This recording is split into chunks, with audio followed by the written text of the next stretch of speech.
This is the Happen to Your Career podcast with Scott Anthony Barlow.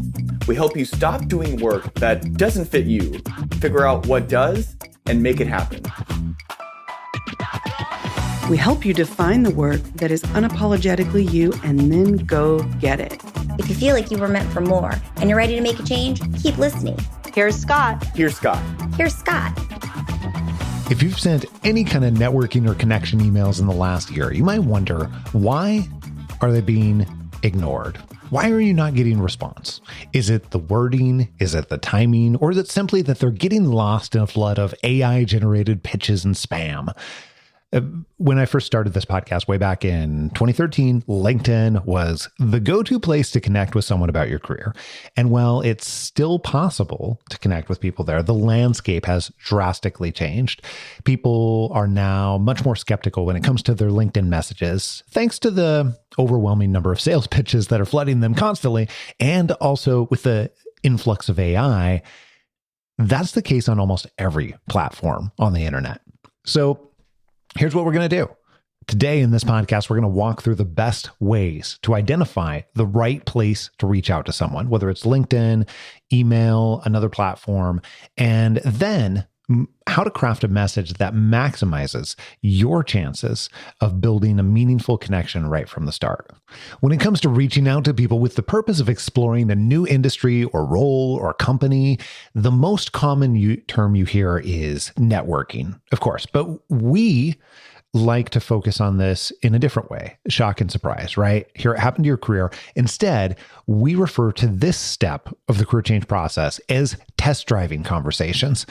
And it's part of the experimentation stage when you're trying to determine what makes an amazing fit for you. So before we jump in, I just want to quickly explain the difference. Networking and test driving conversations can both involve connecting with others, but they come at it from very different angles. Networking often is either just for the purpose of connecting, or it's for a transactional purpose, a very focused purpose, a means to an ends, expanding your professional circle or unlocking career opportunities. So what are test driving conversations? They're much more about exploration and discovery. You're not pushing for anything right away. Your goal is to have a low pressure conversation to simply learn if there is a fit in whatever area it is that you're exploring, whether it's the people, whether it is the organization, whether it is the type of role that you're investigating. They're the perfect way to approach someone without the expectation of immediate outcome. That's the additional benefit. And then they can spark genuine connections that might lead in the future to somewhere unexpected, but we don't want to expect that. Okay, so we go into this much more in detail in a past episode, which we'll link in the show notes here. Let's discuss a question that most people never ask. Where should you connect with someone? Most people automatically assume it should be LinkedIn, but is it? After all, LinkedIn is flooded, inboxes are overwhelmed. And if the person you are trying to connect with has thousands of followers on any social media, chances are their feeds are filled with pitches too. So what's the solution here? And as you can imagine, there's no easy answer. Often when we're working behind the scenes with clients, we are looking at every single situation on a case-by-case basis.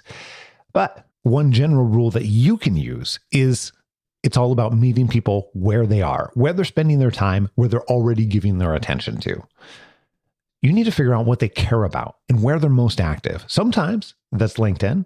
Sometimes email is going to be the best way. Sometimes it might be through another type of social like Instagram or Facebook, or even contacting them through their personal website. The key is understanding where you're most likely to get the best response and giving some kind of thought into where are you going to get the best response. So I want to give you a couple examples as we go along here. Reaching out on text could be effective in some cases, but let's be honest. In certain situations, it could also feel intrusive or creepy, depending on what the context is. So always think about the environment that you're entering here. Be sure to connect with them in a space that feels comfortable and natural. The goal here is to reach out in a way that aligns with how they engage wherever they engage, that's going to make them feel much more comfortable. So keep that part in mind as we go here. But if they're on Instagram or Facebook or LinkedIn or X, or what about even if they have a page or write a continuous post on Medium, YouTube channel, something else. Google, by the way, is going to be your very simple best friend to figure out what places they are active online. On LinkedIn specifically, when you search for them, you can actually pull up all the activity that is referenced by them. You can't see their individual messages, obviously, that other people have sent them or they've interacted with behind the scenes, but you can see the public activity. And this will at least start to give you a clue as to, is this an area that they are responsive on? Okay, so you can do the same thing for other avenues too. Here's a recent example from someone that we were working with and helping them to understand, where is somebody active? We learned that the individual they were trying to get in contact with had spent quite a bit of time posting on Medium, had maybe 8 or 10 posts on there, and not long or not short posts either. These were pretty extensive. So clearly this individual had put some time into it, and it was semi-recent. So if I wanted to build a relationship with this individual, then I'm going to go to a place where they've already put time and effort in, because that heightens the indication that there's some level of emotional connection in that particular place. So I'm going to go read through and I'm going to make a comment and just interact with them in a way that is useful on their Medium page. Okay, so here's what that looked like in that case. I read through all of their articles and shared the parts that loved in particular, and thanked them for putting those posts together. Did we comment on every single article? No, just chose one and made reference that read the others too.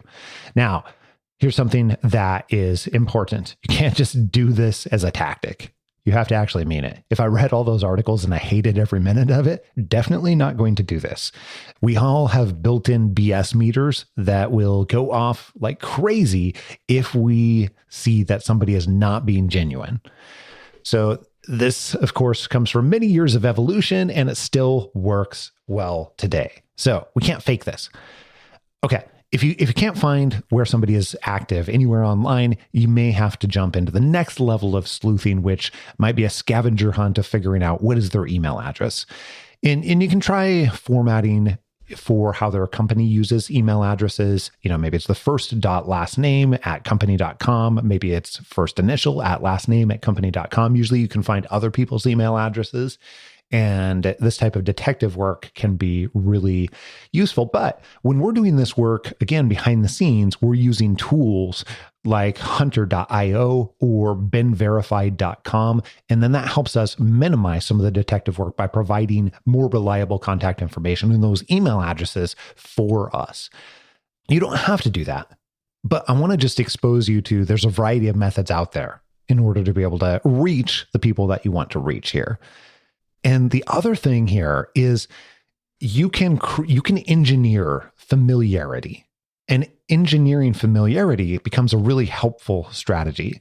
For example, if I come across somebody the first time and I've never heard that person's name or seen their image before, then it's going to be unfamiliar. However, if I come across them again a few days later, if I'm not thinking about it very hard, then my unconscious is going to think that there's something familiar with that, which that actual activity tends to lend an additional amount of trust. Okay, so I don't want you to misuse this.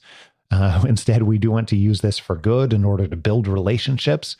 But I want you to recognize that when people see your name in more than one places or multiple times over, then the more familiar they become with it, which makes you feel like less of a stranger. Okay, so what you might do is contact them in 2 different places spread out over a short period of time. This might be sending them a LinkedIn connection request and then emailing them later. It might be commenting on their Medium article and then a few days later sending them a message on LinkedIn. Okay, all of the research and sleuthing Once we've done that, this takes us to the tactical side, which is the reach out itself. So we found them. We know the best place to contact them. Now, how do you actually contact them? What do you say? What do you put into the message? I want to give you a general formula that works very, very well overall here. When the purpose is, and it has to be for this purpose. If it's for a different purpose, this is not going to be effective for you. When the purpose is for test driving conversations or exploration phase, the goal here is to be able to get to a place where we can have an actual conversation, build the beginnings of a relationship, but more importantly, begin to learn something that's useful in your career change or career fit process. So that's why we call this the experimentation phase overall. So part number one, let's dive into each part here, and then I'll come back and define it for you. Part number one is lead with emotional connection to create familiarity. Part two is share who you are and answer the question, why are you reaching out?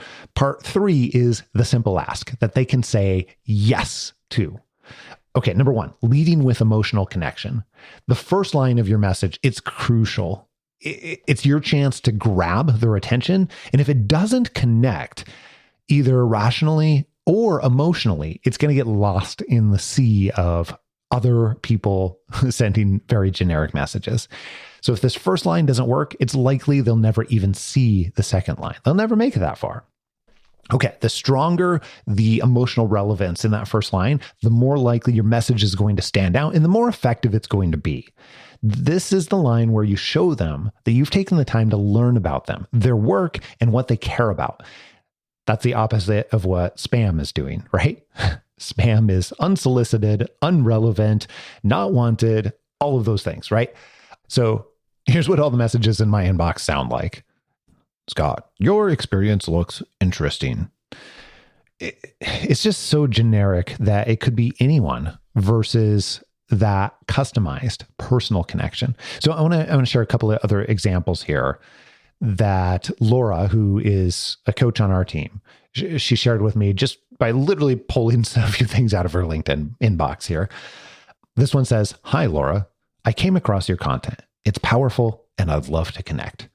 This other one says, "Hey, Laura, I wanted to connect with you because I saw that you're a coach and I think it's amazing what you do."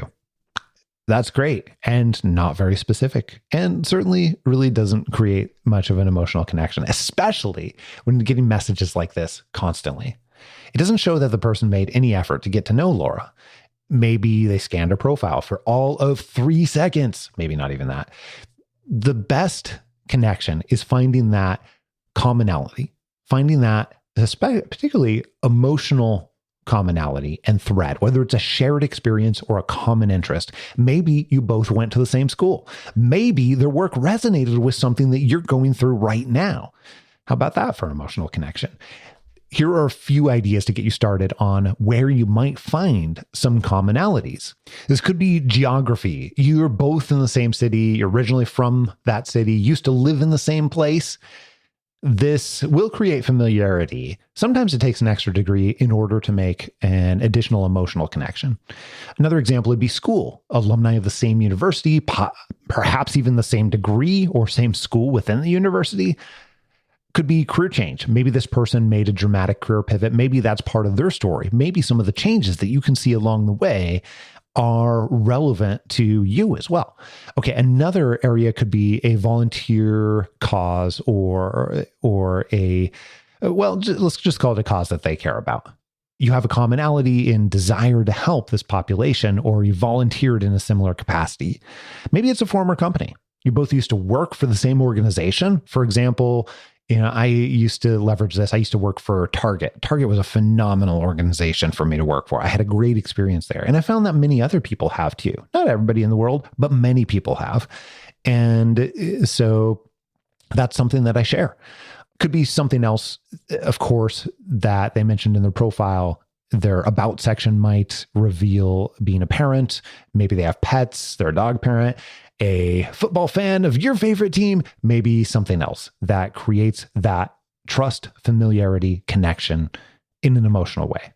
By showing you understand their journey and care about their perspective, you're building a real meaningful connection from the very start. And that's what's going to get their attention. Okay, part number 2 in our formula here. Who are you? Why on earth are you reaching out? This next part of the message is about explaining who you are in a way that directly ties into why you're reaching out to them. We have to answer those questions really quick because as humans, we're constantly scanning, like, what is the relevant thing to me? Why is this even happening? What is going on here? That is something that we're always looking for. So if we can just answer those questions up front, it makes it easy for them to focus on the connection part, right? Which then allows them to focus on the ask part, which we'll talk about here in a minute. The key here is to be clear, specific, and make sure they know you're not just another person looking to network or connect or expand their circle. Oh my goodness, if I get another email that says I'm looking to expand my circle. You have actually a focused purpose that is in fact relevant to them, maybe even useful to them. The who you are part that is relevant to them might mention that you're in the middle of a career change and you're wanting to learn more about their particular role because they've had experience there. Or it might just be that you're not just reaching out for a vague networking reason. Instead, you're making an effort to understand a space better, like an industry or like a particular organization. Maybe they have background or experience that aligns with your goals. You've done your research. You're indicating this here in this section. And by the way, when we say this section, we're often talking about a line or two. We're making it very simple. We'll come back to that here in a minute. Using language that shows intentionality is important here. For example, I saw that you versus I found that you. This is where we can leverage language that shows intentionality and shows forethought as well, which creates a more valuable message. For example, saying, I saw that you, or I found that you.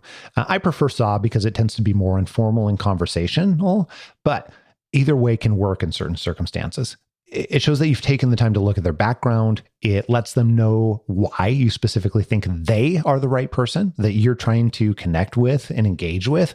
For example, it might be, I saw that you transitioned into data analytics after a background in education, and I'm currently exploring whether it's the right path for me.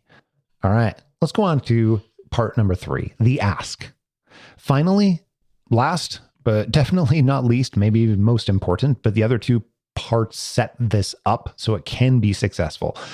Always end with a direct, clear ask. It's got to be simple. Most importantly, it has to be easy to say yes to. Sometimes there can be so much thought that goes into making it easy to say yes to and reducing cognitive friction. Whether it's asking for a 15-minute chat, a piece of advice, or insights about their journey, we have to make it easy for them to do or say yes to, no matter what it is. Okay, what I'd like to do now is I want to go over some specific examples of how to craft a message. Let's go back to some of Laura's LinkedIn messages earlier. Hi, Laura, I came across your content. It's powerful and I'd love to connect. Okay, pretty generic, right? Complimentary, but pretty generic and unspecific. And it's powerful is a powerful word, but it's not particularly emotionally connecting without additional context. So here's a better example. Hi, Laura. I saw that you worked for Full Stack Academy and H2IC as a career coach. Right now, I'm researching companies that hire career coaches versus stepping out on my own.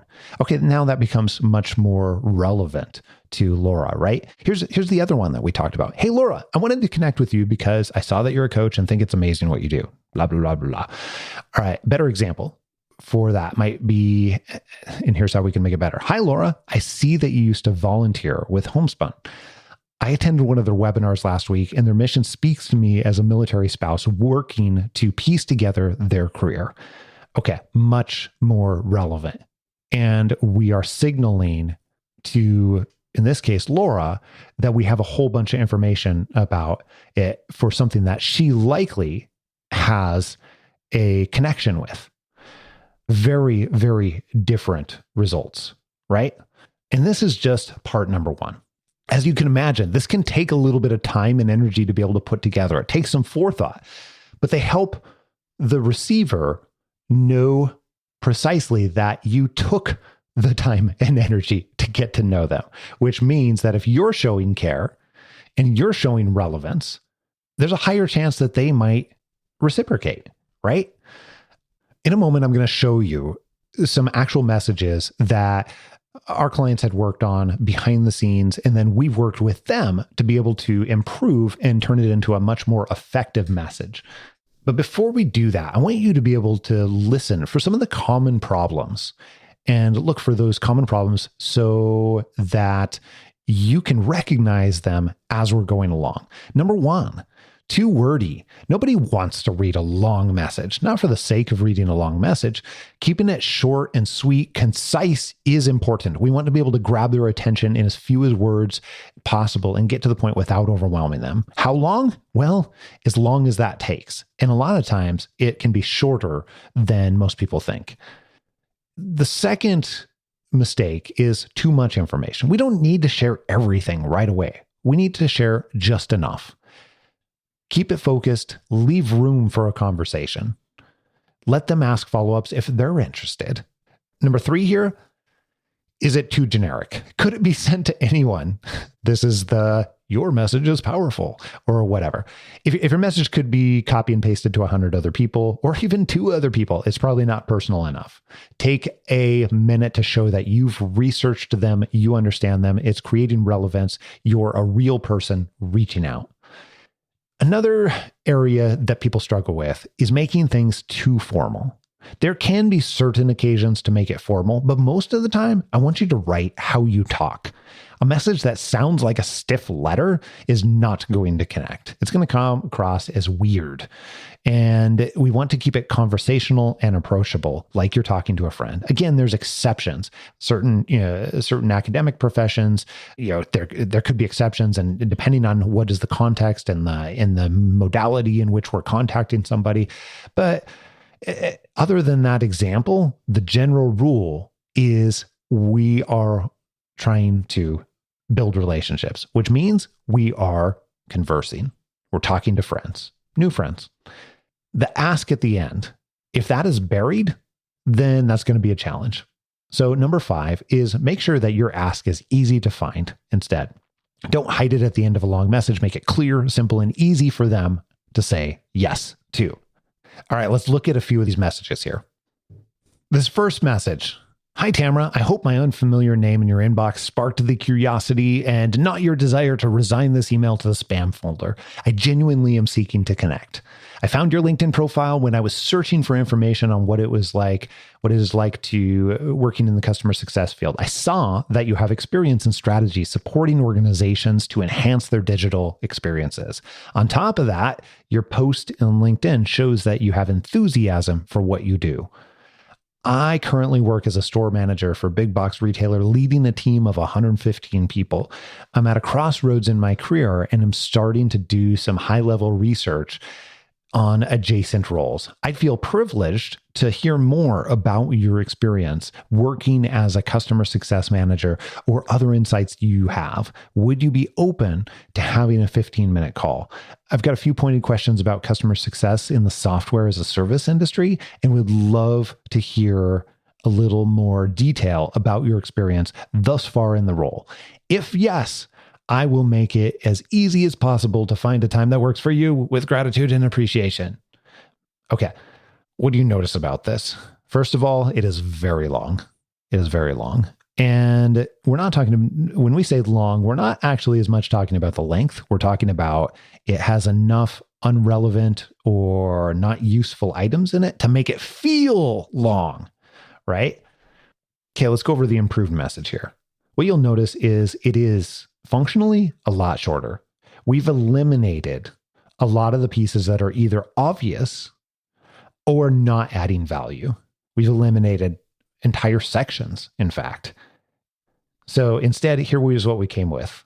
Improved message says, I hope my unfamiliar name in your inbox sparked your curiosity and I don't end up in spam.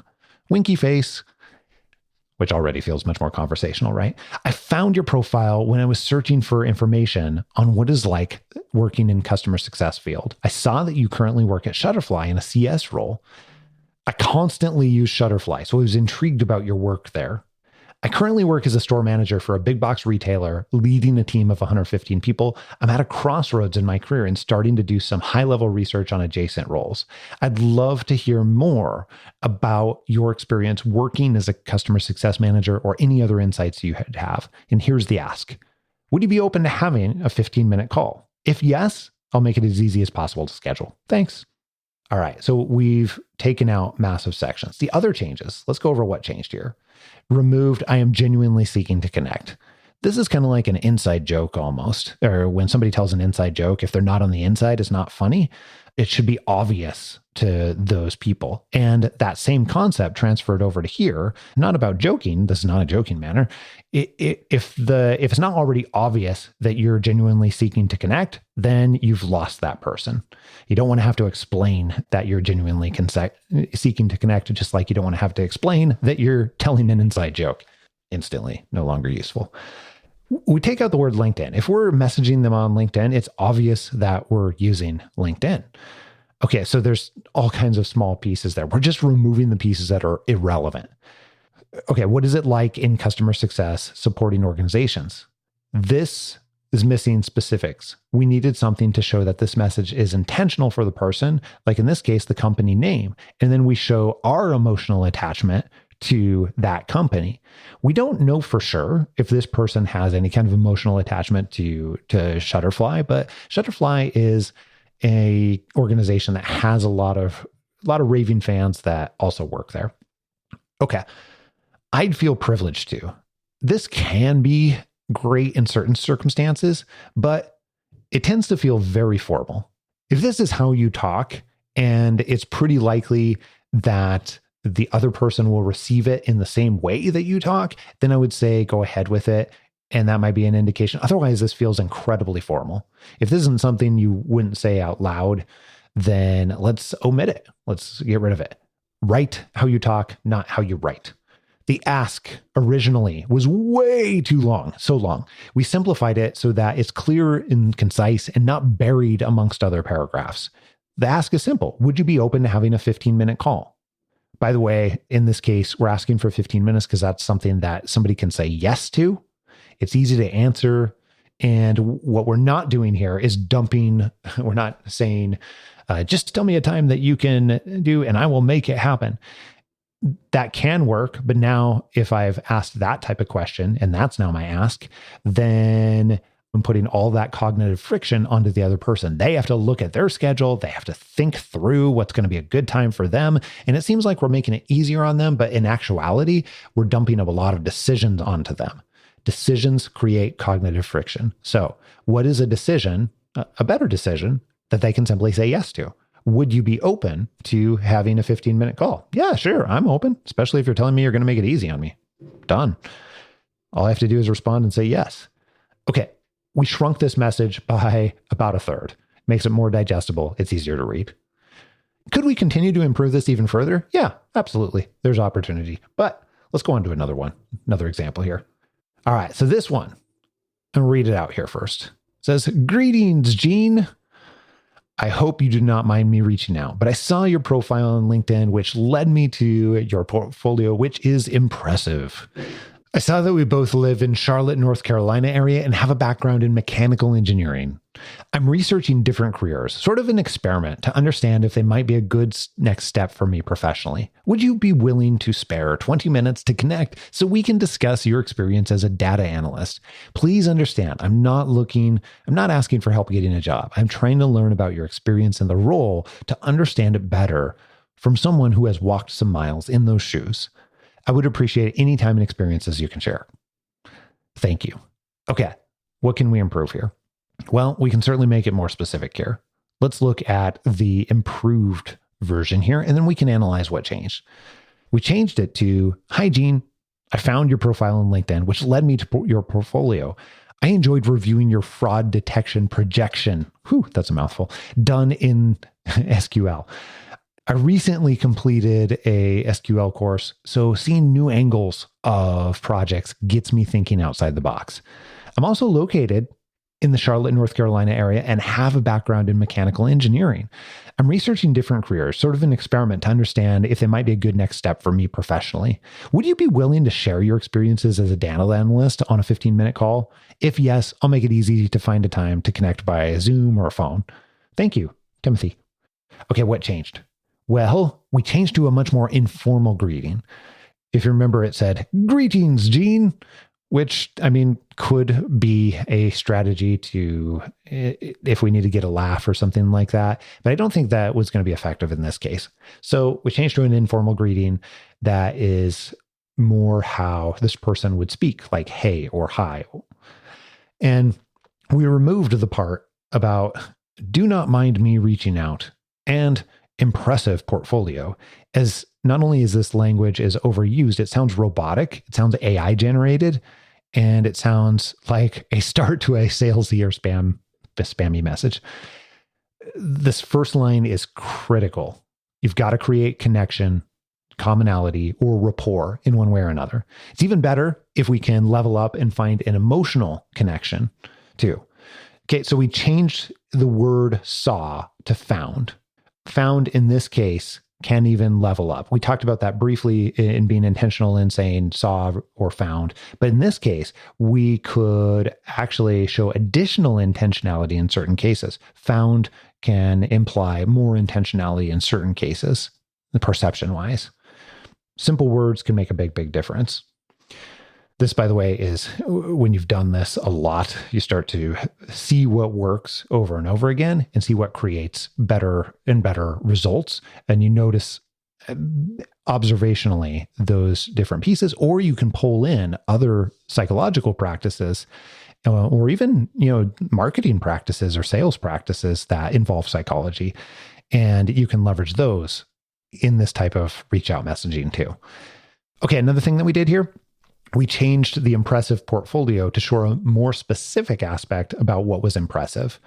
And in this case, what we're doing is we're showing we actually took the time to dive into their portfolio by showcasing those specifics. We also changed, "Please understand that I am not asking for help." This sounds pretty formal and could be useful, but this is often better saved for the second email. I don't think it's really useful in the first email. After they say yes, this could be mentioned in that second email, or it could be mentioned once you're actually having a conversation with them too. "Hey, I want you to understand, I'm actually not here asking for help. I'm not asking for a job. That's not my intention here. I truly want to learn. I truly am interested in learning so that I can find the right fit."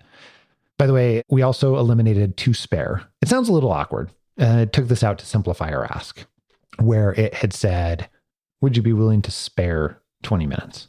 Yeah, we took that out. And then we clarified call or Zoom. So it makes it obvious that we're not meeting in person, because if we're in the same town, then that could be confusing. And we also want to try and make it easier. Sometimes it can be relevant to ask for a meeting in person. This one, not the case. We also show that we want to make it easy and low mental lift. So again, we're making it easy for them to say yes here by asking, "Would you be willing to share your experiences as a data analyst on a 15-minute call?" If yes, I'll make it easy to find time to connect by Zoom or phone. All of that is built in. We didn't have to have a separate thing saying, "Oh yeah, we totally, could do a Zoom or a phone or anything like that." It's literally built into those two lines. We don't have to include extra words. Here's what didn't change. We didn't change Charlotte, North Carolina, because we're leveraging geography to show a connection to this person, and proximity of location can also build trust. We also didn't change researching different careers. This gives context, as we talked about earlier. All right. I want to share another important piece here, particularly for LinkedIn. LinkedIn, the way that you engage over there is often you are requesting a connection, and inside that connection request, you are given the option to add a note. And this is a must use. So many sales users on LinkedIn write a generic message that gets ignored, or they send no message at all. They simply send a request. This is your opportunity to stand out by creating a customized and compelling message that gets you to be set up for a yes in certainly accepting your request, but maybe a later yes too, in being able to connect at a different level with this person. You have to keep this below 200 characters at this point in time. When I'm recording this, they have it set at that limit. And your only goal here is to get them to accept the connection. You don't need to put in tons of other information. You don't need to, there's not the space to ask for a conversation. Instead, you can leave that for the following message if they do in fact accept, but you want to get to the point where they can accept the message request and then build in a little bit of context for if you're going to continue to interact with them. All right, so I want to show you an example here. We took this original where John had said, "Hey, Karina, greetings, Karina. I like the work you did on your GitHub portfolio. Thank you for sharing it on your profile. Would you mind connecting with me on LinkedIn for network building with other data analysts and enthusiasts? If not, no worries. Have a great evening. Respectfully." Okay. This is okay. It's not terrible. It's not particularly specific in a lot of different areas, but it does provide a little bit of context for reference. Building network with other data analysts and enthusiasts. But we want something that's great, not just okay. So the improved message would sound like, "Hi, Karina. I saw your profile that you pivoted from teaching to data analytics. That is awesome. Would love to connect as I'm making a similar switch from HR to data analytics." That's it. Super short, right? We reworked the first sentence to be less generic. Originally, it said, "I liked the work that you did on your GitHub portfolio. Thank you for sharing it on your profile." Sounds robotic, right? And it also, we now are showing that we did our homework. We understand a bit about them and their story. And we show instantly within that first line, the why them, which in this case is making a similar career switch to what this person is. We made the message more brief to fit the character limits, and we took out the respectfully to be less formal and instead make it more conversational. So there you have it. These are some of the most effective strategies for crafting a reach out message and even a formula that actually gets noticed. And I hope the examples were particularly helpful here. The key is emotional connection, clear intent, keeping it simple. If you take the time to understand the person that you're reaching out to and show genuine interest, key point being genuine, and then also make it easy for them to say yes, you're already ahead of the game, and it's much more likely that they might show genuine interest in you and reciprocate. The best part of this approach is you're not just freaking networking. Does anybody really actually want to just freaking network? We're actually test driving. We are building real relationships. We're building meaningful, genuine connections that can help you explore new opportunities and grow. And maybe you have the opportunity to help that person in the future too. Who knows where this is going to lead for both of you?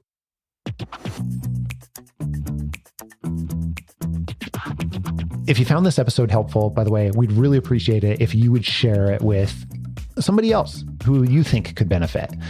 And if you're thinking about making a change in your career and you want to see if we can help or the very best way that we can support you, here's what I want you to do. Just pick up your phone right now and email me directly, scott@happentoyourcareer.com. You can put conversation in the subject line, and then I'll connect you with the right person on my team, and we can figure out the very best way that we can support you and help build a plan that's going to fit what you need. All right, here's what's coming up next week, right here on Happen to Your Career. You know, when a chapter is over, you're like, I have learned everything that I can learn from this experience. And I wanted to go home. And I just had this calling of like, I think I've learned everything I need to learn. What should my next step be? It's the question we hear over and over from people wanting to make the shift to more fulfilling work. But here's the truth. It's actually the wrong question to ask. True fulfillment doesn't come from following a step-by-step guide. Surprise! There's no one-size-fits-all checklist to get a perfectly fulfilling career. Because real fulfillment, well, turns out it's different for everyone. Okay, this is probably not a massive surprise to you if you've listened to this podcast before. It's not an external process that you have to get through. It starts with you. So instead of starting with, what should I do next? Ask yourself, what do I actually want? That simple shift could change everything. All that and plenty more next week right here on Happen to Your Career. Make sure that you don't miss it. And if you haven't already, click subscribe on your podcast player so that you can download this podcast in your sleep and you get it automatically, even the bonus episodes, every single week, sometimes multiple times a week. Until next week, adios. I'm out.